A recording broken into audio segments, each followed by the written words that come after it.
Em mais uma acessibilidade do meu mundo, hoje com um grande fisioterapeuta, Raimundo Sérgio.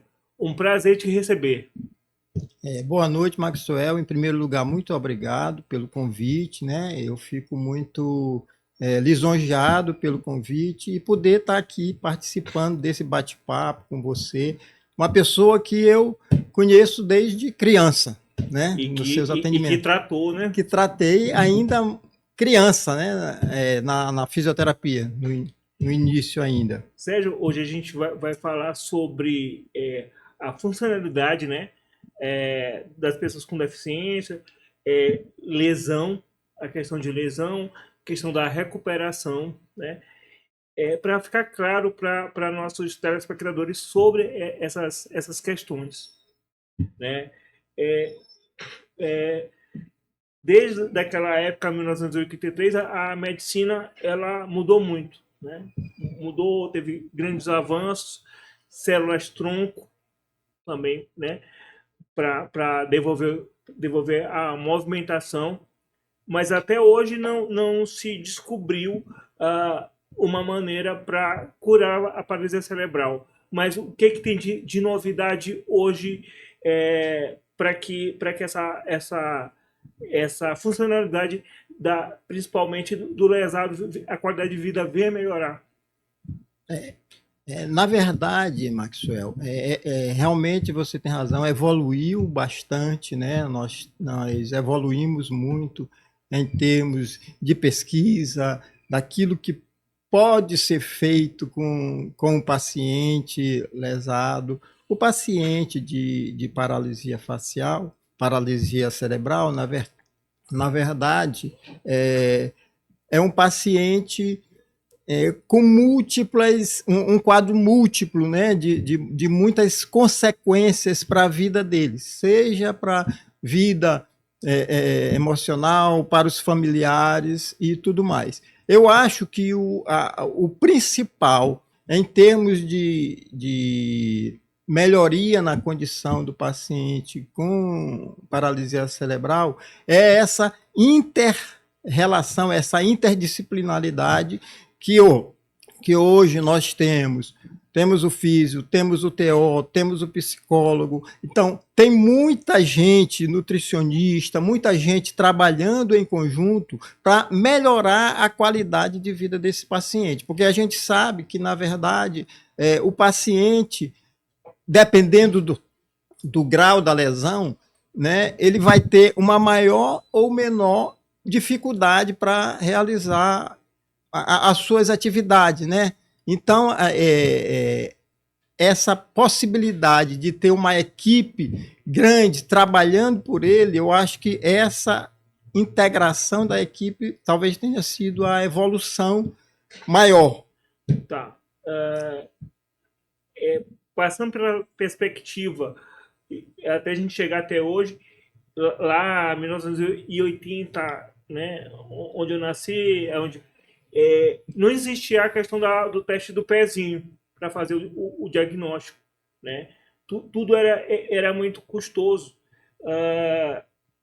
onde chegaram a dizer que uma simples intervenção cirúrgica no meu tendão ia fazer eu andar, né?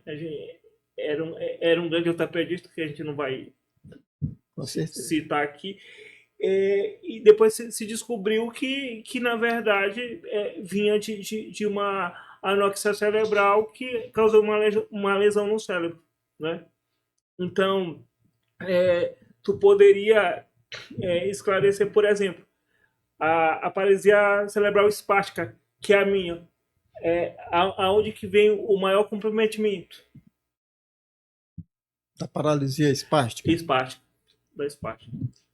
Assim, a paralisia espástica, como o próprio nome já diz, e para quem não conhece, a espasticidade é aquele movimento mais rígido, né? Então, é algo que deixa o paciente com os movimentos presos, tal. Você foi que vivenciou isso na sua marcha, na dificuldade que tem para realizar os movimentos, né? Então, assim, você queria saber, na verdade, de onde vem, da parte do cérebro que é atingida, ou o que seria, na verdade, essa espasticidade, como se trabalhar isso? O que seria? É, quais são os tratamentos disponíveis hoje? Eu creio que com os tratamentos disponíveis, talvez eu até andaria. Talvez. É uma hipótese, tá vendo, Maxwell?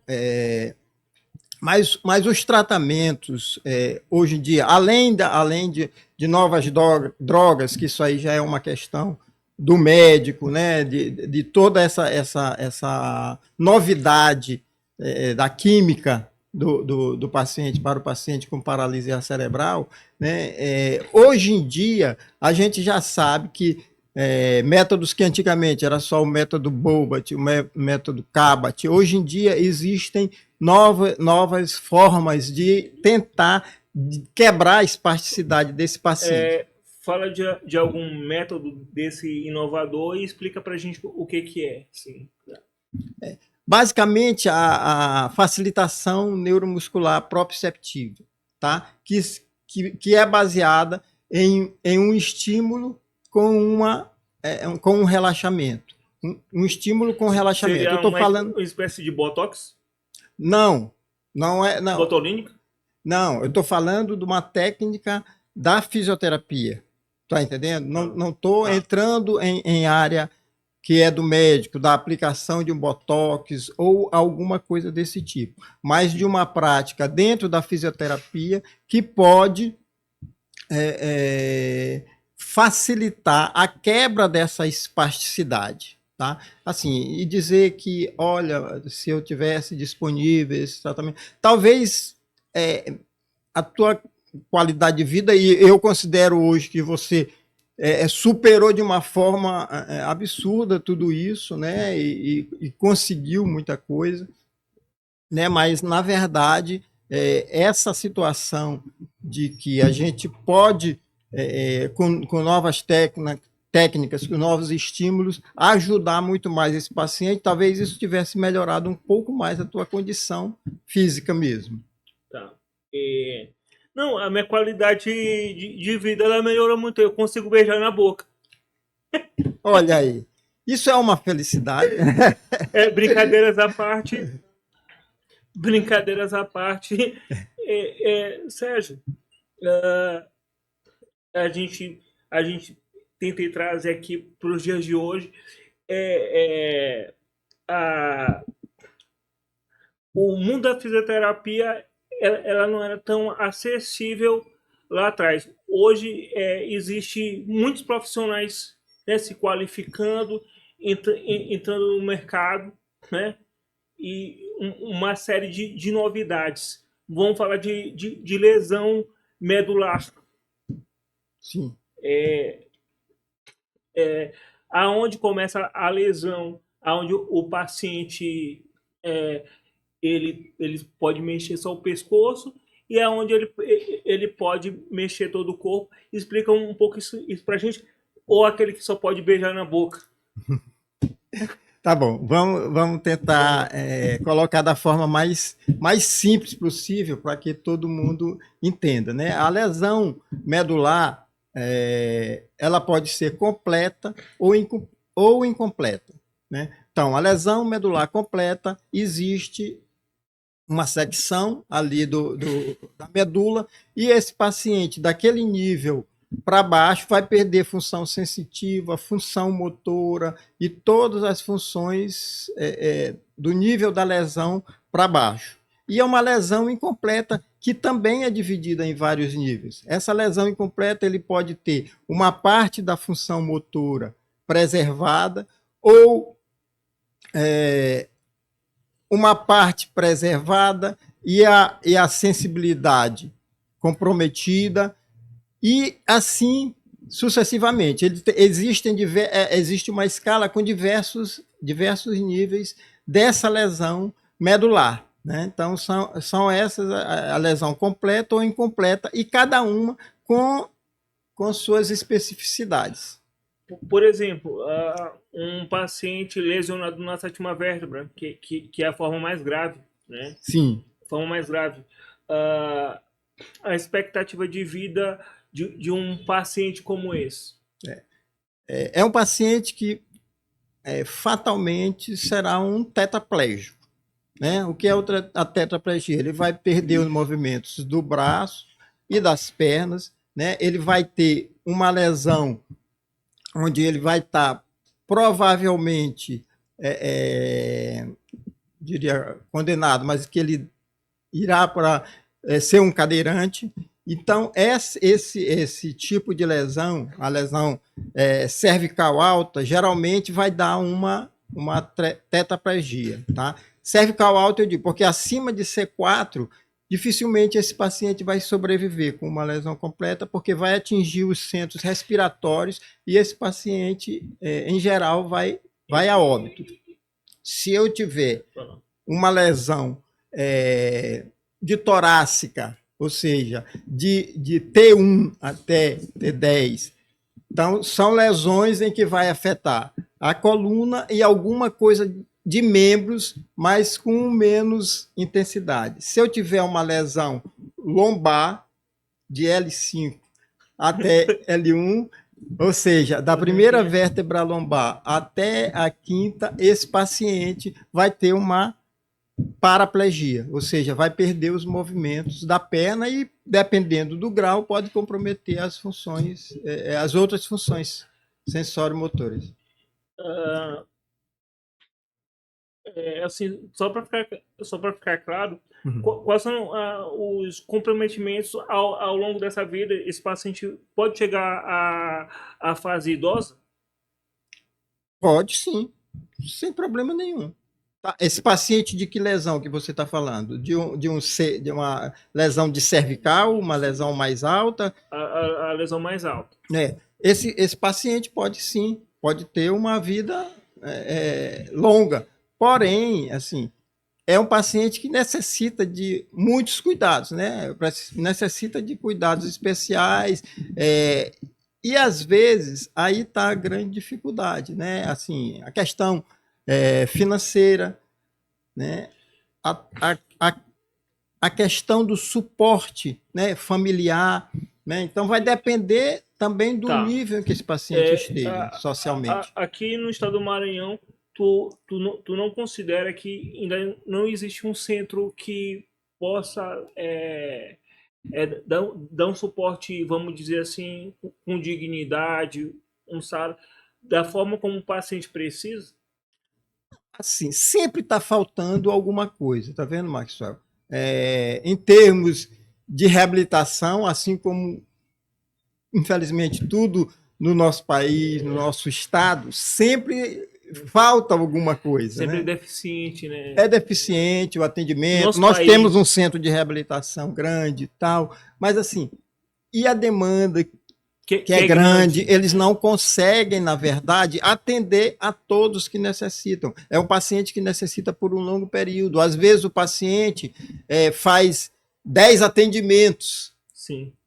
E tem que deixar 20 atendimentos, e tem que deixar porque tem que dar vaga para o outro que já está numa fila de espera. Né? Então, tudo isso vai dificultando e vai atrapalhando o processo de reabilitação desse paciente. Vamos falar de displegia. Vamos falar da displegia. Né? A gente vai colocando... porque o que se imagina? Que todo cadeirante não tem controle. Não tem controle. Movimento. Né? Por isso que eu estou fazendo esse paralelo. Vamos falar um pouquinho da displegia. Né? Qual é o limitante e qual é o ganho que o displégico tem dos outros, que é uma lesão muito menor. Qual o ganho? Qual é o ganho para o que tem uma lesão na sétima vértebra, porque é só displégico? O paciente que é só displégico, além de todas as alterações que podem causar, né, para ele, em termos de uma função geral, o displégico, em geral, ele vai ter uma falta de controle, né, desse movimento, porém, ele vai conseguir gradativamente, pelo menos, amenizar esse quadro mais, eu diria assim, agudo, né, de descontrole. Agudo. O que seria esse descontrole? Seria motor? Descontrole motor. Controle motor. Eu estou assim, tentando fazer uma coisa descontraída. Eu estou recebendo visita de um colega. Se depois pode até cortar, se for necessário, né? Já pedi a ajuda do colega para ir em algumas casas, então nesse caso eu tenho todo o controle motor. Foi, né? Brincadeiras à parte, Sérgio, tá, o descontrole motor, né? Neurológico, né? Por exemplo, o Maxwell, quando ele fica um pouco nervoso, ele fica com a fala um pouco pesada, né? Isso é muito, muito normal até, né? E a gente já passou aí pela questão da lesão, tu já esclareceu, ou seja, nem todo cadeirante tem as mesmas limitações. Isso que eu queria, assim, deixar claro, né? Sim. Queria deixar claro. Tu já tem quantos anos de profissão? Eu me formei em Recife, né, na Federal de Pernambuco, em 1985.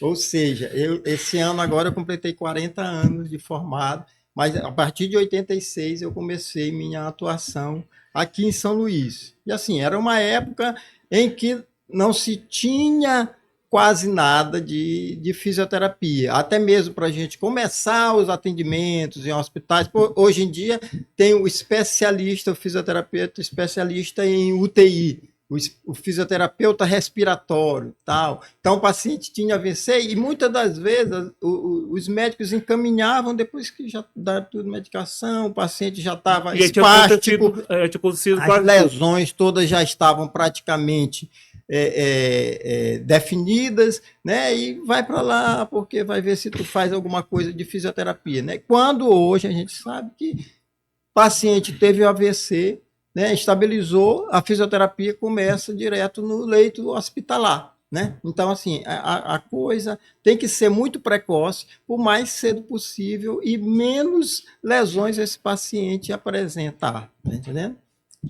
O que tu tem a falar do canabidiol, né? Que a gente falou um pouquinho dessa, né? Vamos dizer, das coisas que acontecem ao decorrer da gente ter um problema neurológico, né? E esse medicamento que é a base, né, da maconha, ele vem diminuindo a questão das convulsões.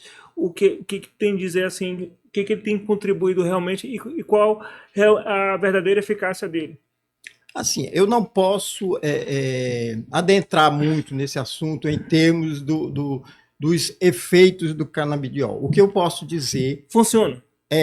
Assim, que os depoimentos de quem utiliza, das mães que têm seus filhos agitados, de toda aquela situação que elas passam e que após o uso, eu pelo menos ainda não vi depoimentos contrários, né? O que tem, assim, na minha visão, é muito ainda preconceito em relação ao uso, né? Sim. Mas existem pesquisas que eu não adentro muito essa área, mas existem muitas pesquisas mostrando do funcionamento, né, o efeito positivo para esses pacientes, né? Então, como aquele que sofre o problema, que são os pais, né, do paciente nessa situação, são sempre positivos, eu tendo a achar que é algo positivo, né? e que é fruto de muita discussão, de muito preconceito, de muito puxa para lá, puxa para cá, mas eu acredito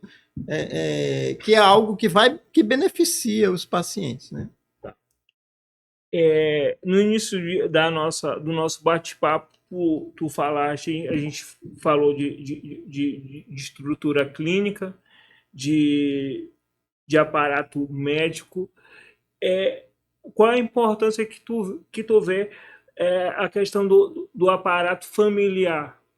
Ah, esse aí é a base de tudo, tá entendendo, Maxwell? Eu acredito que um paciente que tenha portador de alguma deficiência, que não tenha um suporte familiar, né, tende a sofrer muito mais. Por quê? Porque, em geral, ele vai ter alguma dependência, de acordo com os níveis de lesão, né, de comprometimento que ele tiver, e é fundamental esse apoio da família, né,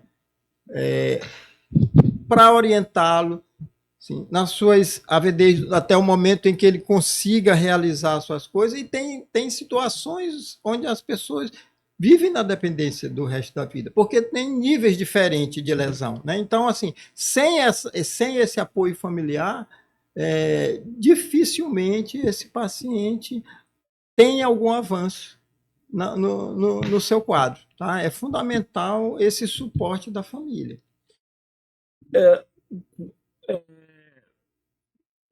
Tu tem quase 40 anos De atividade. atividade, de profissão. Um caso que mais te marcou? Deixa eu pensar aqui. Assim, tem situações, casos que me marcaram. Eu, no início da minha carreira, eu passei no concurso do Estado, fui trabalhar no hospital do IPEM, né? E na década de 80, começo de 90, a questão do HIV, né? Aqueles pacientes que definhavam na cama. Assim, no início era uma coisa que até os próprios profissionais da saúde se afastavam, tá entendendo? E naquela época só existia o AZT, não existia esses coquetéis modernos. Que é um avanço e que nisso o Brasil é exemplo, né, para o mundo em termos de medicação, né, para o HIV. Então, assim, o que eu via lá era paciente definhando e assim, às vezes eu posso dizer isso mesmo, o pouco caso que se fazia e que se dizia, eu mesmo sem ter muita especialidade na fisioterapia respiratória, ver aqueles pacientes secretivos, eu atendia nos leitos lá do hospital do IPEM, né? E paciente secretivo, tal.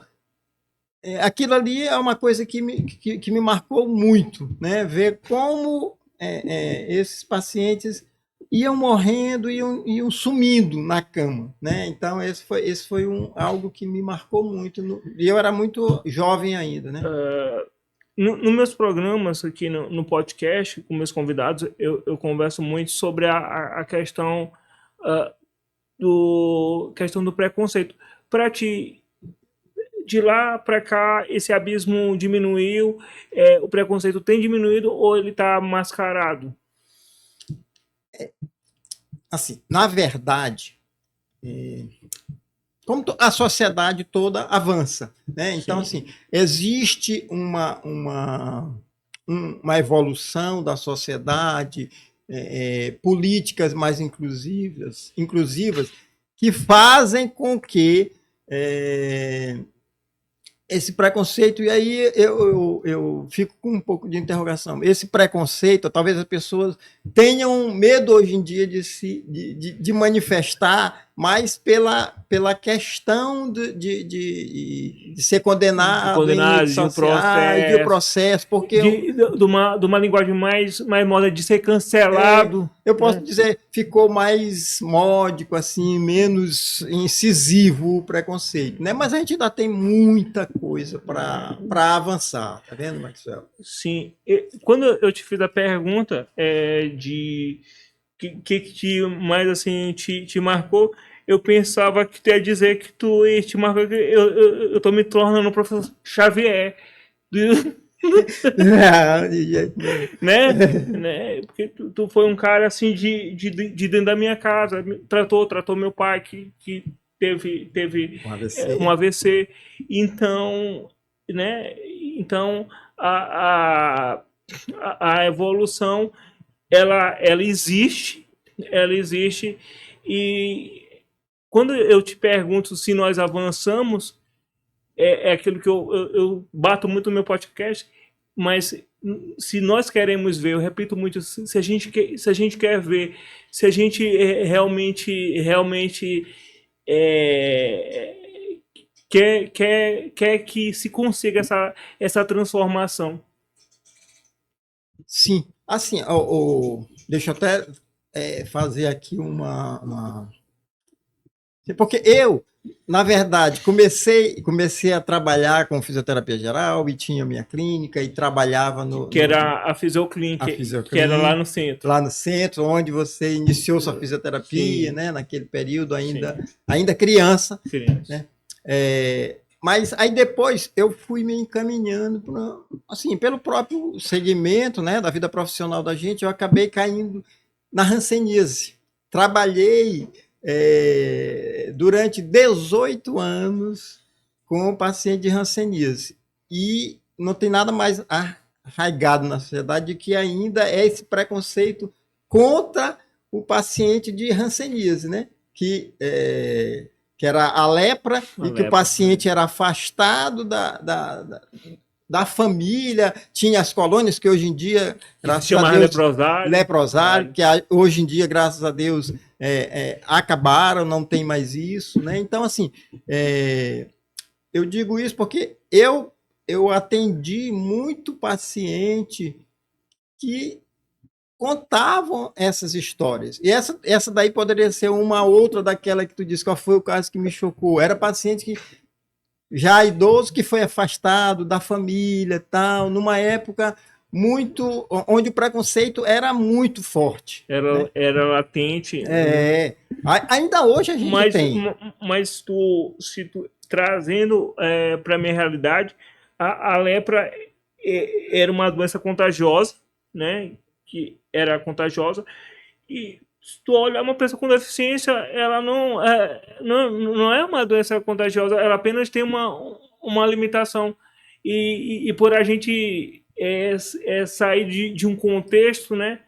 De não ser perfeito, então eu creio que o preconceito se sente até maior, né? Sim, porque a grande reclamação assim, de um paciente que tinha uma mão em garra, né, que tinha um pé caído que andava arrastando, era justamente isso daí. Ele não se preocupava com mancha. E hoje em dia a gente sabe que a hanseníase é uma doença muito mais neurológica, né, de nervos, de que de pele. Né? Então, assim, o bacilo afeta o nervo, né, e causa lesões, seja de membro superior, seja de membro inferior. Né? Então, os pacientes também têm algumas incapacidades, né, de não conseguir. Então, o que incomodava ele entrar no ônibus e todo mundo ficar olhando. Às vezes, se fazia uma órtese para ele colocar, para ele usar, ele tirava e só ia usar em casa, porque não queria mostrar aquilo no ônibus. Tá entendendo? Essa Eu, condição física é muito forte ainda. Tá entendendo? Por eu, preconceito. eu já contei isso aqui num podcast. Minha própria mãe, ela não aceitava que eu ia usar uma cadeira de rosas, né? Então, então a própria aceitação da família, isso, como tu falou, é muito importante. né? E aquela época lá era um negócio muito louco. Não é como hoje que hoje existe leis, existe políticas, existe para te ver, na minha época acho que só existia a PAI, né? Provavelmente. Nessa Provavelmente época era era só a PAI. Eu acho que o Sara veio chegar aqui em 91, né? começo dos anos 90, mais ou menos. 90 por aí. Então tudo era muito mais difícil, né? O que é, nessa tua carreira, essas experiências com pessoas com deficiência, com HIV, com a Assim, hanseníase, te moldou como pessoa? muito. Eu acho que o fato de muito novo eu ter convivido com essas experiências iniciais acabou me deixando uma pessoa melhor e com um olhar mais aberto, né? E receptivo a a toda essa situação, tá entendendo?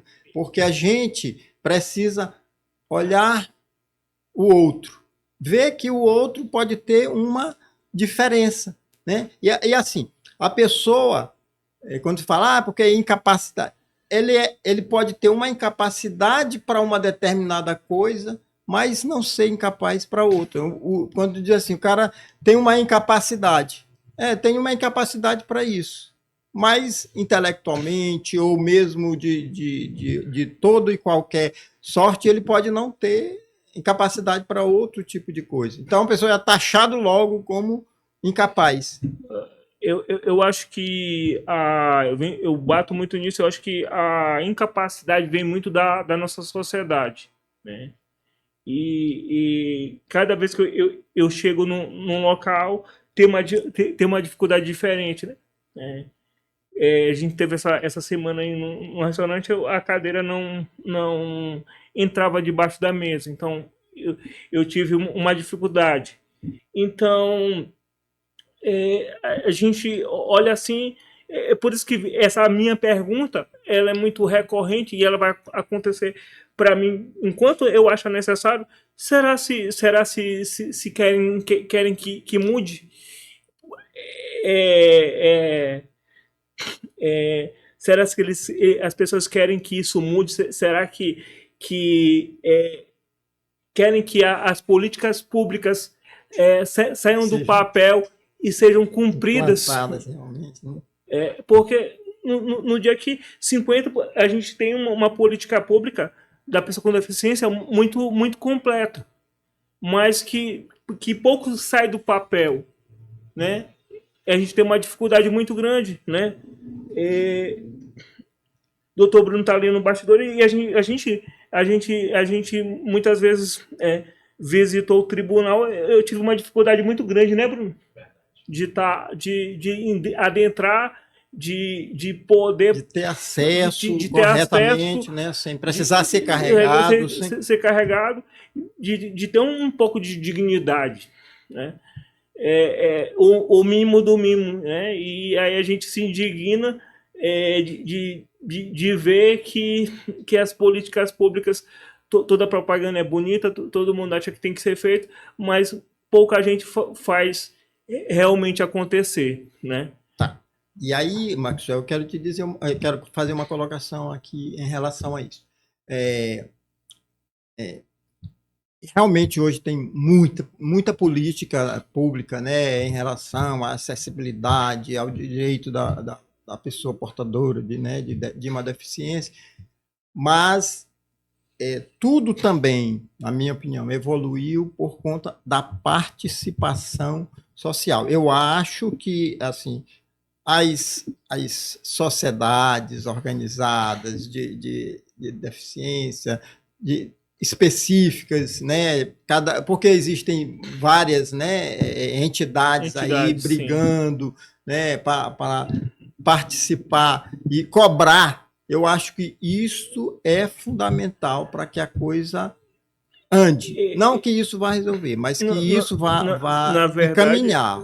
Na verdade, eu consegui de sair de muita dificuldade também, infelizmente, com o processo. Com o processo. Eu testemunhei alguns, né? Então, com o processo, porque infelizmente só se toma alguma providência quando alguém vai lá e provoca e quando se, infelizmente, dói no bolso. Né? Exatamente. Às vezes oferece uma coisa que não pode, que vai lá e tem que lutar para resguardar o seu direito. Não, é o direito de conseguir, o que eu falei aqui no começo da conversa, de ter a dignidade, né? Independente de onde eu estiver, assistindo uma partida de futebol no Allianz Parque ou no Castelão, no Allianz Parque. Eu tenho que assistir o futebol, eu tenho que assistir o jogo completo, eu não posso assistir o jogo pela metade. Infeliz de quem disse isso, que eu tenho que assistir a programação pela metade. Né? E quem disse é imbecil. Entendeu? Aí tem que pegar e renovar a mente. Né? Infelizmente, são pessoas que têm mente retrógrada, que precisam realmente para pensar e realmente trabalhar e ver porque que elas estão trabalhando. Né? Agora, pessoas. Todo mundo pensa diferente. O que para mim pode ser imbecil, para essa pessoa não pode ser. Então, tá tudo certo. Agora, Maxwell, tu coloca isso. Assim, você é um cara que eu admiro muito, porque você sempre lutou, né, pelos seus direitos, para conseguir aquilo que tu querias, que tu achava que tu tinhas o direito, né, teu direito de cidadania. Né? Tu faz parte de um grupo diferenciado, mas tu já imaginou as pessoas que acham que tudo elas estão recebendo, já é de graça, e que não sei o que ela não pode, não tem essa condição e essa capacidade de lutar? Legal. O que tu pergunta, né? Eu sou um cara graduado em Direito, fiz Teologia, né? Tive a oportunidade de estudo, né? Abrir a mente, né? Infelizmente, o que foi incutido na nossa cultura do Brasil, que tudo que o político faz é um favor, não é um imposto que a gente paga. Exatamente. Né, que sai do nosso bolso. Né, então, por exemplo, só um detalhe.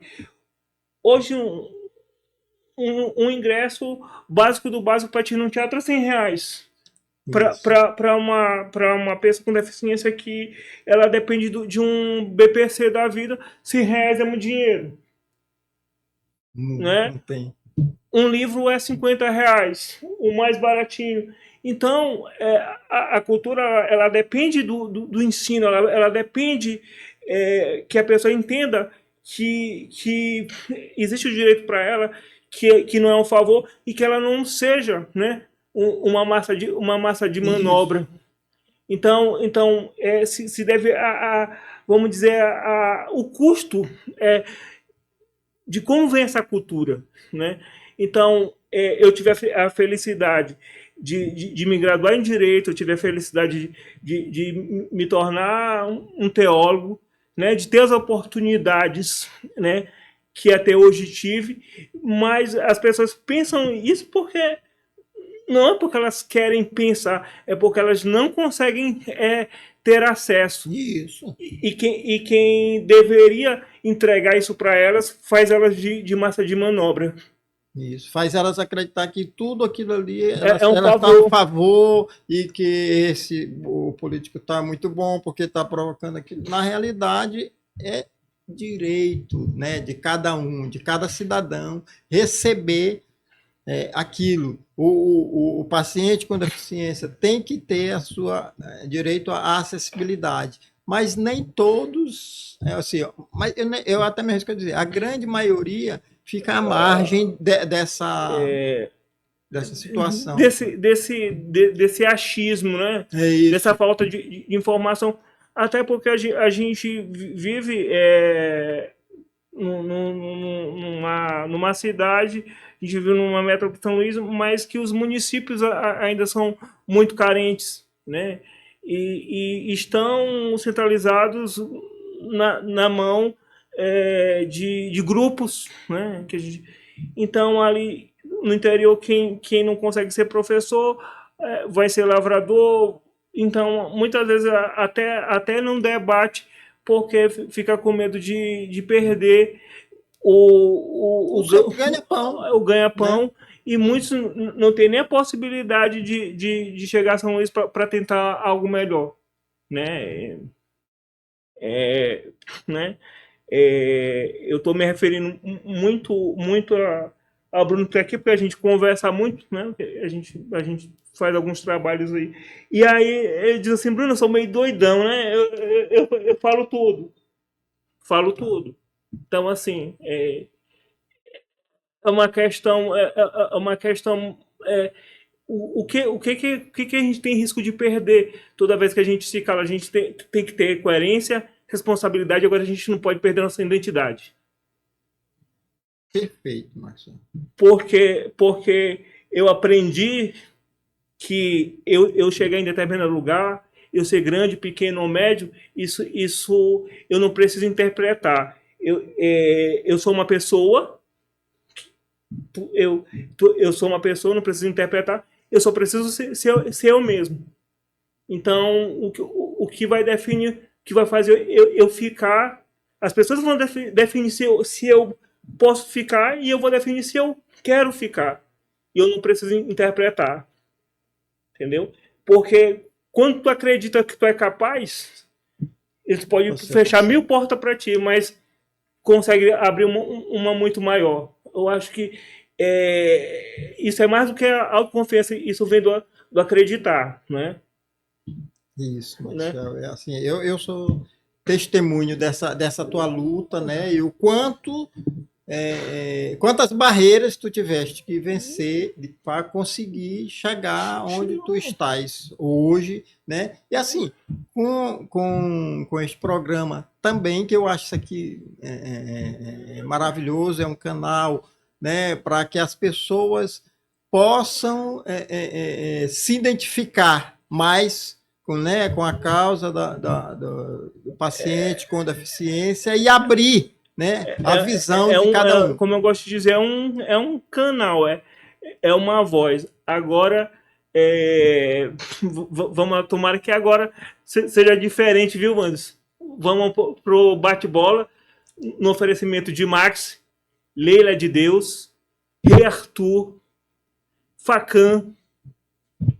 Vamos lá para as perguntas. Max, vamos para as perguntas. Pizza One, vamos lá para e Viva a Vida da Bartender. Time do coração, fora daqui do Maranhão. Porque tu sabe que o meu é um motoclube, né? Sim, aqui no Maranhão, motoclube. Não torço para ninguém. Eu não sei se é o meu instinto. Tu simpatiza com qual? Eu antigamente simpatizava com o Vasco da Gama, mas